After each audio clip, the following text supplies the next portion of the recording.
Gracias por estar con nosotros en este su espacio vital para este día lunes 4 de abril del año 2022, aún el tercer año de la pandemia. Hoy día vamos a hablar sobre el estado de la vigilancia genómica en nuestro país. Y esto porque, es cierto, parece que el CDC hoy día dijo, ya estamos fuera de la ola, no de la pandemia, sino de la tercera ola. Muy bien, listo, aceptado. En este programa habíamos ya entrevistado al doctor César Munaico de los CDC, que nos dijo cuando por 4 semanas consecutivas el número de hospitalizados y el número de casos disminuyan de cierto número, terminará la tercera ola y ese momento ha llegado. Pero ¿cómo está la vigilancia genómica en nuestro país? La doctora Mariana Leguía, ella es PhD en Biología Molecular, doctora en Biología Molecular, es directora del Laboratorio de Genómica de la Universidad Católica del Perú, nos va a ayudar a navegar estas aguas. Doctora Leguía, qué gusto de saludarla. Buenas tardes. Igualmente, doctor Huerta, es un gusto estar con usted. Buenas tardes. Muchísimas gracias, exactamente. Tenemos que continuar con la vida normal porque la vida es normal. Todas estas aguas turbulentas se van a tranquilizar en algún momento. Doctora Leguía, así es. Pónganos al día con esto de la BA.2. ¿Cómo está la BA.2 en este momento en el Perú? ¿Qué es lo que se sabe? Bueno, hasta la fecha tenemos alrededor de 24 casos de este sublinaje de Omicron, porque la BA.2 es uno de los tipos de Omicron que están circulando. Hay 24 casos reportados hasta la fecha en nuestro país. La mayoría han sido en el departamento de Lima, pero también se han reportado en otras partes del país. Tenemos casos en Ancash, en el Callao, en Arequipa y en Cusco. Sabemos, por ejemplo, que esto se debe a introducciones separadas. Es decir, por ejemplo, el caso del Cusco fue una turista que llegó, que se sintió mal, que le tomaron una muestra. Cuando se secuenció su muestra, nos dimos cuenta que era la variante BA.2. Y esa persona que ha traído el Omicron 2 al Perú es un caso separado de los casos originales que fueron en la ciudad de Lima. Y adicionalmente a eso, también hemos tenido casos de personas que no han tenido ningún tipo de contacto con viajeros, con lo cual sabemos que esta variante Omicron 2 está circulando dentro de la comunidad.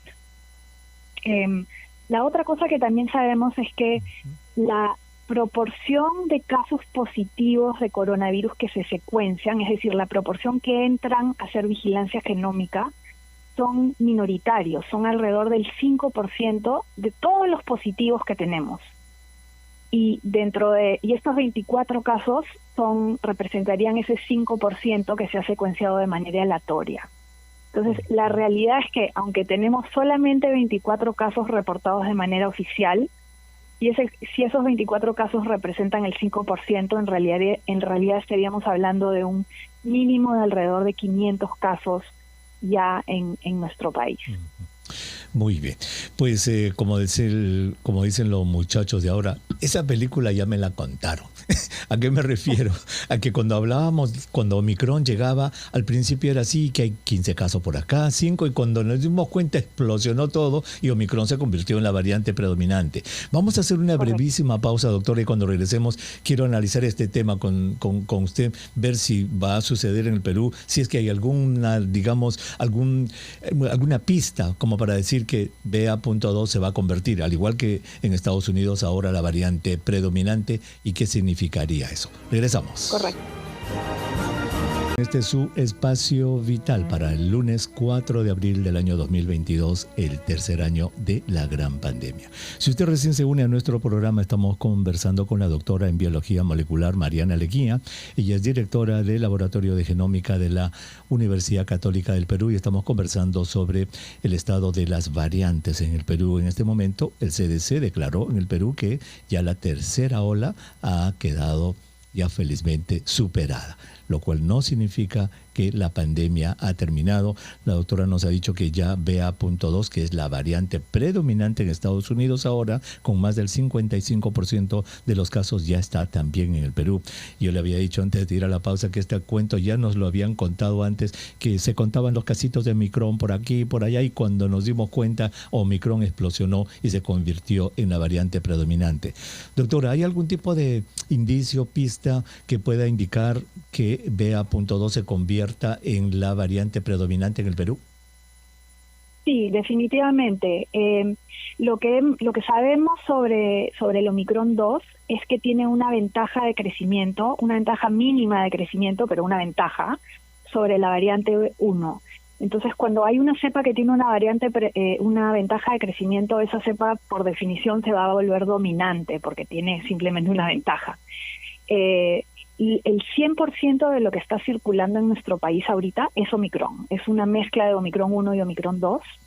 Y aunque también es cierto que en general los casos están en bajada, la proporción de Omicron 2 es cada vez mayor con respecto a la proporción de Omicron 1, con lo cual ya estamos empezando a ver un desplazamiento, y es lo mismo que se han visto en otros países donde hay muchísimos más casos, ¿no? Que la BA2 está ganándole la carrera, por así decirle, a la original Omicron, y eventualmente la va a reemplazar. Claro, y muy probablemente se comporte. Ahora, esta BA.2 es más contagiosa que Omicron, ¿no es cierto? Eso es lo que se sabe. Si Omicron era casi 4 veces más contagiosa que Delta, resulta que Sí. esta Omicron BA2 es más contagiosa que Omicron. Y Sí. eso obviamente Sí. va a hacer que la enfermedad se disemine rápidamente, pero si se comprueba lo que se está viendo en Europa, en Estados Unidos, que son muchos casos, pero pocas muertes y hospitalizaciones, excepto en los inmunodeprimidos, ¿cuáles serían las recomendaciones entonces generales que tenemos que hacer? Bueno, lo que estamos viendo en el Perú es lo mismo que se está viendo en otras partes del mundo. Felizmente nosotros por lo general estamos un poquito retrasados en comparación a lo que vemos en otros lados, por lo cual podemos mirar a Europa, podemos mirar a Estados Unidos como una predicción de lo que va a pasar acá. Es cierto que la Omicron tiene una ventaja de crecimiento, es decir, es un poquito más contagiosa. No necesariamente quiere decir que es más letal, eso hay que tenerlo en cuenta. Simplemente quiere decir que del total de positivos que se van a detectar, esa va a ser la más predominante y eventualmente podría ser el 100% de lo que circula, a menos que surja una cepa nueva. Y por eso es que las recomendaciones tienen que ser que la gente se siga cuidando. O sea, yo entiendo de que estamos en bajada de la tercera ola, de que tenemos cada vez más vacunados, pero la realidad es que la pandemia todavía no se ha acabado, y por eso es importante que la gente considere vacunarse con sus dosis completas. En algún momento también vamos a pasar al tema de la 4ª dosis, y que en la medida de lo posible se cuiden lo máximo que se pueda. Porque nuevamente, estamos en descenso de Omicron, pero no hemos terminado con la pandemia, y lo que siempre se quiere evitar es que nos vaya a surgir una cepa nueva, podría ser, no sé, un Omicron 3 o 4, o de repente algo completamente diferente que nos lleve a una 4ª ola en nuestro país, ¿no? Eso es lo que queremos evitar a toda costa. Exacto. Y acaba de hablar de una cepa nueva, de una variante nueva. Entonces, tengo que preguntarle, ¿qué se sabe de esta, por ejemplo, de la Delta Cron? ¿Qué cosa es la Delta Cron? Y ahora, justamente en estos días se está hablando muchísimo que hay una variante XE. ¿Qué cosas son estas XE y la Delta Cron? Sí, bueno, todavía esas variantes están un poco en observación porque son casos esporádicos que se han dado aquí y allá. Inclusive en nuestro país hemos tenido un par de casos donde lo que se ve es, a la hora de que se secuencia el virus, se ve como que fuera un virus quimérico, es decir, tiene parte del virus, por ejemplo, de Delta, y tiene otra parte del virus que es de Omicron. Claro, entonces básicamente es una variante recombinante que ha agarrado un pedacito de un lado y otro pedacito de otro lado. Esos casos por lo general hay que confirmarlos, tienen que haber múltiples casos independientes con esa variante recombinante para que se pueda decir, esto es una nueva cepa que acaba de surgir y ahora va a empezar a circular de manera más amplia. Ya, entonces esa recombinación que ustedes los especialistas llaman significa que en una persona, en un ser humano, ha sido infectado por los dos virus al mismo tiempo, ¿verdad? Y cuando los dos virus, Omicron y Delta, diferentes virus, entran a la célula, se dan la mano y dicen, hermano, compadre, yo te conozco, y se recombinan y sale una nueva variante que es esta recombinación, que es la Deltacron, ¿cierto? Correcto. Los virus, o sea, como sabemos todos, tienen un proceso de mutación que es normal, es parte de su ciclo de vida, pero los mecanismos de mutación cambian.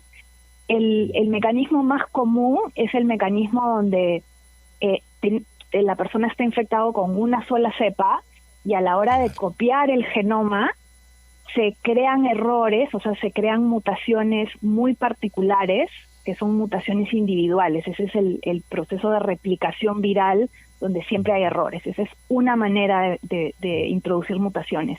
La otra manera es a través de este mecanismo de recombinación que requiere, digamos, de dos sabores diferentes del virus que están presentes a la misma vez y donde la célula agarra un trozo de uno y otro trozo del otro y genera una tercera versión. Wow. Y así entonces sale esta Deltacron y, por ejemplo, esta XE que se acaba de descubrir en el Reino Unido es precisamente la recombinación de la BA1, la Omicron, y la BA2. Entonces se han juntado y ha salido este nuevo variante, la recombinación, que le están llamando XE y que está en pleno estudio. Ahora, lo que está pasando en China, en la cual hay una población de 1.400 millones de personas que no han tenido la enfermedad natural porque con esa política cero COVID que tuvieron los chinos no dejaron que entre el virus y que están protegidos con las vacunas chinas, que sabemos que tienen una efectividad menor para evitar la infección. ¿A ustedes, los biólogos moleculares, les preocupa lo que está pasando en China? ¿Sería posible que en China, si se infectaran cientos de millones de personas, podrían formarse variantes nuevas? Bueno, a nosotros nos preocupa lo que está pasando en cualquier parte del mundo, porque nuevamente este proceso de mutación es un proceso aleatorio. Entonces, el tema no es que sea China en particular, el tema es dónde hay la mayor cantidad de contagios, porque a mayor gente contagiada, mayor chance de mutación a través del proceso normal o a través de la recombinación. Entonces, eso es importante mantenerlo en cuenta. Y también es cierto que las vacunas chinas, por ejemplo, la vacuna original de Sinopharm se hizo con la cepa original, que es una cepa que ya no circula. O sea, han habido tantas versiones. Todas las vacunas que tenemos, la Pfizer, la Moderna, todas se han hecho con la original.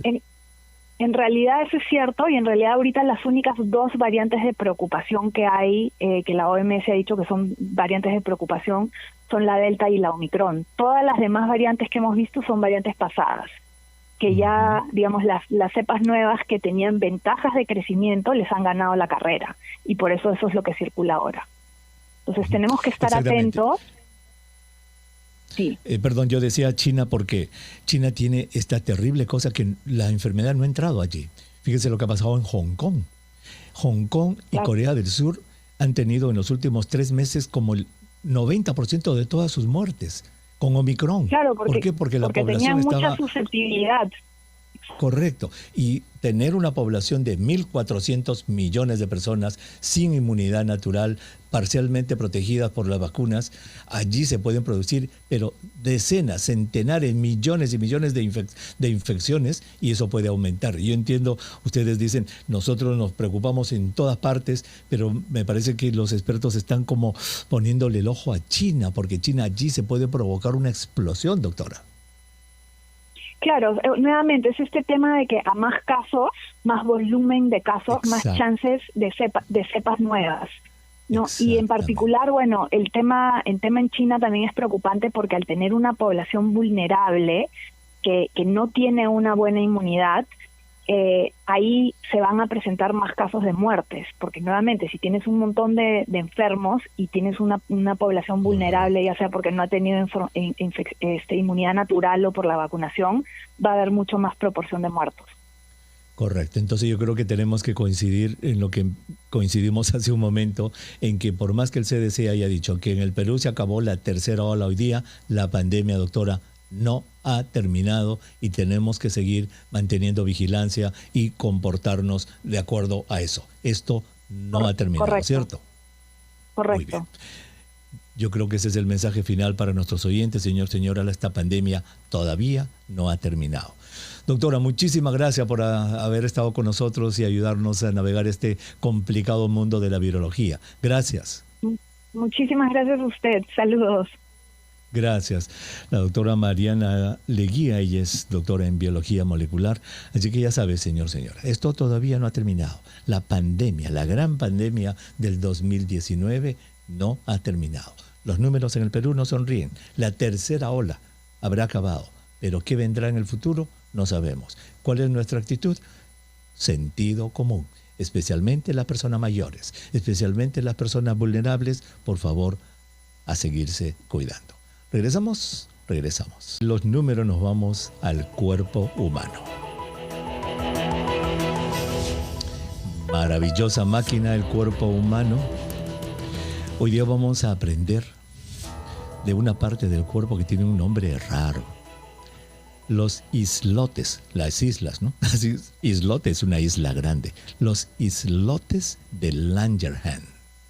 ¿Qué cosas son los islotes de Langerhans? Langerhans, por si acaso le digo, es el apellido de un científico que descubrió esto, un patólogo. Pero el doctor Eric Barrios Chávez, él es médico endocrinólogo del Hospital de Emergencia de Ate Vitarte y nos va a ayudar en este tema. Doctor Barrios, qué gusto de saludarlo. Buenas tardes. ¿Cómo está, doctor Huerta? Buenas tardes. Gracias por participar en el programa, doctor, y ayudarnos en esta diaria trivia para los oyentes de RPP Noticias. Le hago la primera pregunta de rigor. Doctor Barrios, ¿qué es y dónde se encuentran los islotes de Langerhans? Los islotes de Langerhans son los islotes pancreáticos. Como dicen, se encuentran en el páncreas. El páncreas es un órgano que se encuentra en el abdomen, detrás del estómago, adherido al intestino y cerca al vaso. El páncreas tiene una doble función, una función de secreción interna y una secreción de secreción externa. La secreción interna, que es los islotes de Langerhans, tiene un grupo de células que contienen las células beta. Estas células beta principalmente producen una hormona que es la insulina, que tiene que ver con el metabolismo de la glucosa. Muy bien, esa iba a ser la segunda pregunta, ¿para qué sirven? Pero entonces, estos islotes, para, digamos, el entendimiento de nuestros oyentes, el páncreas es un órgano que está detrás del estómago, nos ha dicho, pero estos islotes se ven cuando se analiza al microscopio, ¿verdad? Cuando se examina al microscopio, allí se ven como unos islotes de células grandes, y eso fue descubierto por el doctor Langerhans, y por eso se llaman islotes de Langerhans. Y entonces, por favor, repítanos, ¿para qué sirven y cómo funcionan los islotes de Langerhans? Fundamentalmente tiene una función de incrementar la producción de diversas hormonas. Entre la principal es la hormona insulina. Esta insulina tiene que ver con el metabolismo de la glucosa. Es la que mantiene la glucosa dentro de una normalidad. Cuando el sensor de la glucosa se incrementa, se produce más insulina para que la insulina se mantenga normal. Cuando ya se mantuvo la glucosa y se mantiene los niveles normales, el resto de las calorías, la glucosa se empieza a acumular. Muy bien, entonces la principal hormona que producen estos islotes de Langerhans en el páncreas es la insulina. ¿Hay otras hormonas que producen estos islotes? Sí, hay otras células, las células alfa que producen glucagón, células delta que producen somatostatina, células PP que producen polipepto, otras células epsilon, pero fundamentalmente es las células beta que producen insulina. Muy bien, qué interesante. Entonces, estos islotes de Langerhans, señora, son las partes funcionales hormonales del páncreas. Doctor, ¿qué enfermedades están relacionadas a los islotes de Langerhans? Fundamentalmente tendríamos que ver con la producción de insulina, en deficiencia o en exceso de insulina. Cuando hay deficiencia, tendremos que entender que se produce el aumento de la glucosa, porque hoy no hay insulina. En todo caso, se produce la diabetes mellitus, así es. Y cuando existen excesos, se producen estos excesos de insulina, que se producen insulinomas, que produce la hipoglicemia, bajada de glucosa. Al revés, qué interesante. Entonces, la la mala función o, digamos, cuando estos islotes de Langerhans, las células beta, no producen la insulina, se produce la diabetes y al revés. Hay tumores que se llaman insulinomas que producen una altísima cantidad de insulina y usted nos dice que a esas personas les baja el azúcar todo el tiempo y sufren de ataques de hipoglicemia. Entonces podemos decir que las enfermedades de estos islotes de Langerhans están relacionadas al control del azúcar, ¿no es cierto? Así fundamentalmente referido a esto, ¿no? Muy bien. Doctor, muchísimas gracias por habernos ayudado a entender a nuestros oyentes qué cosas son estos famosos islotes de Langerhans y lo común que son, porque ¿cuánto por ciento de la población peruana tiene diabetes? ¿Cuánto se calcula es la prevalencia de diabetes en el Perú? ¿5%? ¿10%? ¿En cuánto está? Aproximadamente, alrededor del 5%, ¿no? Es aproximadamente. 5%. Wow, son millones de personas que tienen esta malfunción de las islotes de Langerhans. Gracias, doctor Barrios, muy agradecido. Un placer, doctor, para servirlo. Gracias. El doctor Eric Barrios Chávez, médico endocrinólogo del Hospital de Emergencia de Ate-Bitarte, nos ayudó a entender entonces, señora, que los islotes de Langerhans están en el páncreas y tienen que ver con la insulina y con la diabetes. Regresamos con sus llamadas telefónicas.